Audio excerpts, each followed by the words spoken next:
A lot of talk about Luke is not sparring. Luke is not training hard. People.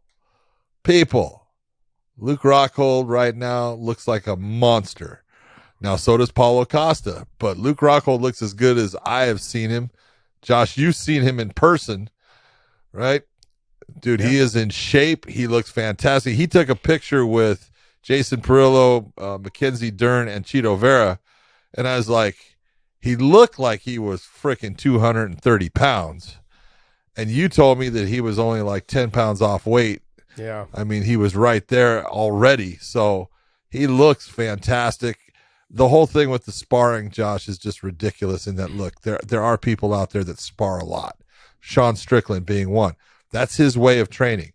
But if you're going to ask anyone that is part of this world and does training or trains people, they're going to tell you, that's not the smart way of doing it. Now, there are guys that can do it and survive within it. Sean's one of them. Luke's not one of them. And Luke should not be doing a lot of heavy sparring. Luke should not be getting hit real hard when it doesn't count. He has already proved, look, he can work in the stand-up. He's going to have to work very hard to stand up against Paulo. Paulo has the advantage over him in the stand-up game. It's all going to come down to that wrestling. Can he use his wrestling to get the takedown against Paulo Costa, get to the top position? If he does get the top position against Paulo, he's got a very good chance of winning. He's phenomenal from that top position. So, great fight. The reason why you talked about the sparring, because so people that don't understand this, is that apparently there were some comments out by Michael Bisping, who trains with him at Ruka, and the comment is that I have yet to see him spar. Dave, can you look up this quote? I want to make sure that I'm. But then it goes on to say, but that doesn't mean that Michael is putting him down for that. No, and that's exactly what it was. The quote stopped there, but people continue to say that, he's not taking it serious. He's not this. I didn't read the quote, the rest of the quote that said that's what Bisping said. All I saw was he had yet to really see him spar at Ruka. Well, I want you guys to know, he doesn't spar at Ruka. He spars at Sanford MMA, which is now known as Killcliff MMA. So he spars there, down in Florida, and he spars at AKA over there, where people that he has been sparring with his whole career are part of the conversation because they know what he is like when he is on. So he's getting breakdowns from them with the people he has worked with. See right there, look at him. He's going, look, I got a belly like Big John. So whatever Bisping said, that is not a dig from Bisping to Rockhold. They're friends now. They I wouldn't say they're buddy, but they've worked together. They have the same coach. Yeah, they have the same coach. I mean, like they're very compatible, I guess you could say, now at the Ruka facility. There is nothing that he said that was a dig at. Can you read it to me in English?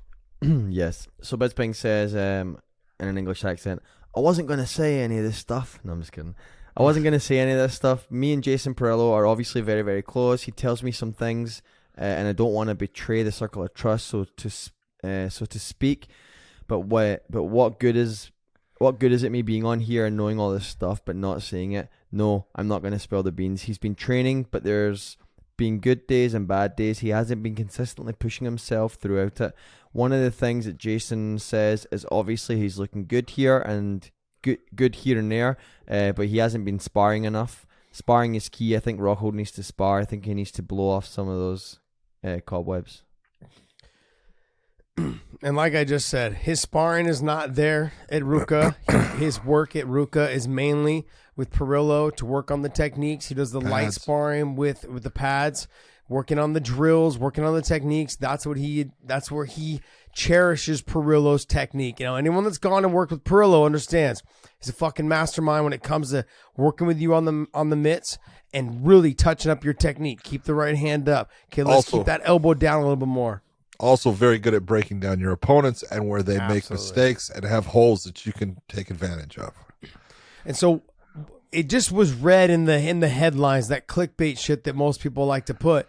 And Podcast Dave is a culprit of that on our Clips channel. Okay, it's simply that Bisping didn't say anything wrong. Bisping did exactly what, hey, his concerns are. We'd like to see him spar more. And look, and anybody during fight camp, you have your up days, you have your down days. Okay, it's It's fucking like your dick. Sometimes it's up, sometimes it's down. This is how this shit works in life. All right, but the bottom line is he has been training. He's done some sparring at Sanford. He's done some sparring at AKA. But on top of that as well, this is not the only training. He still goes to jiu-jitsu places and trains jiu-jitsu. He's still doing a little bit of wrestling here and there at some local facilities that he likes to go and wrestle at. He's putting in all the work. I want to see how his transitions are, though, from the striking to the wrestling to the jiu-jitsu, because I have yet to see him in any training sessions like how GSP used to do it. GSP didn't get to go to one place after he left Greg Jackson's or TriStar or whatever he's doing. He was bouncing from place to place to place. But you need to find a location at the very end of your camp to put it all together. And I haven't yet seen that from him, but maybe that's what he's been able to do with sparring. I agree with him not sparring. I agree with him not sparring every day. He spars maybe once a week or once every other week to figure out if he's made any advancements. But he's constantly, you can't look the way he looks. The same way with Paulo Costa.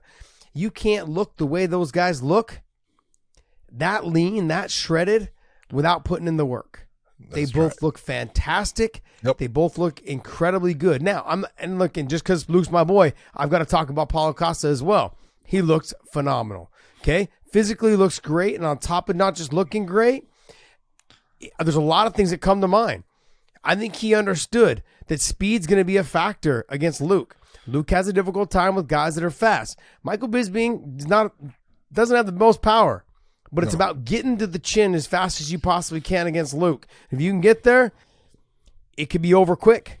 And so he understood that. If he stayed bigger, he'd probably be a little bit fat. He'd be a little bit slower. And that would give Luke an opportunity and a chance to maybe get this fight to the ground. Or when he did get taken down, it'd be harder for him to get up and carrying all that extra weight. Sure, he's physically strong, but Luke is the better grappler. Paulo Costa, I think, is the harder puncher, which I think is going to be evident. No but doubt can about he it. take Luke's kicking? Because he had a hard time, was kind of flustered a little bit with Izzy's kicks. Yeah. Luke's got a very strong inside leg kick and body liver kick. And he comes up quick with that. Probably got the best question mark kick there is in the game. In the game right now, it's fast, and it is hard to detect when he's throwing it. And when he sets it up, when he just throws it raw dog, it doesn't have the same effect. No.